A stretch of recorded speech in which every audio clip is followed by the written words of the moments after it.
ভাবুন একবার এক মেয়ে যার পোশাক, চিন্তা আর জীবন সবই ছিল দুনিয়ার রঙে রঙিন। সে কখনো ভাবেনি এক টুকরো কাপড়, হিজাব তার পুরো জীবনটা পাল্টে দিতে পারে। কিন্তু একদিন একটা মুহূর্ত, একটা ঘটনা বদলে দিল তার পুরো দুনিয়া।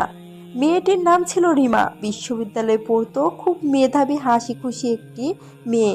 কিন্তু ভেতরে ভেতরে ছিল এক অজানা অশান্তি। একদিন ক্লাস শেষে রোদে হাঁটতে হাঁটতে দেখলো এক মেয়ে ধীরে ধীরে যাচ্ছিল, পুরো হিজাবে ঢাকা, মুখে প্রশান্তির হাসি। রিমা তখন অবাক হয়ে ভাবলো, ওর মধ্যে এমন শান্তি কেন? আমি তো সব পেয়েও অশান্তিতে জ্বলছি।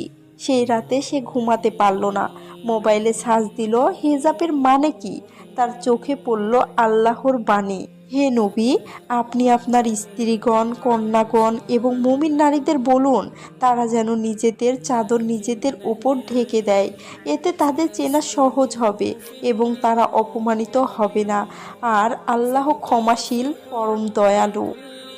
এই আয়াতের প্রতিটা শব্দ তার হৃদয়ে গেঁথে গেল। পরদিন সকালে আয়নার সামনে দাঁড়িয়ে প্রথমবার নিজের মাথায় হিজাব পরল। নিজেকে দেখে কেঁদে ফেলল, কারণ প্রথমবার মনে হলো আজ আমি সত্যিকারের সম্মানিত। প্রিয় বোন, হয়তো তুমিও কোনো না কোনোভাবে রিমার মতো অনুভব করো।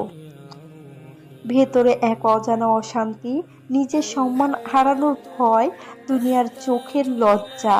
কিন্তু মনে রেখো, হিজাব কোনো বাধা নয়, এটা তোমার সম্মানের ঢাল।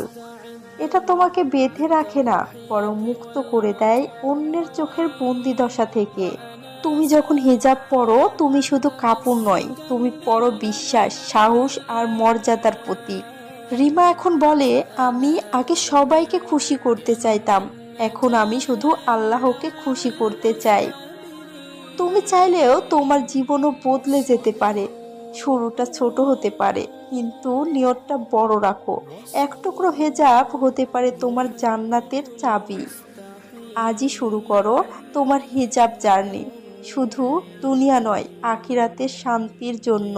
ভিডিওটি ভালো লাগলে লাইক, কমেন্ট, শেয়ার করে চ্যানেলটি সাবস্ক্রাইব করে দিবেন বন্ধুরা। আল্লাহ হাফিজ।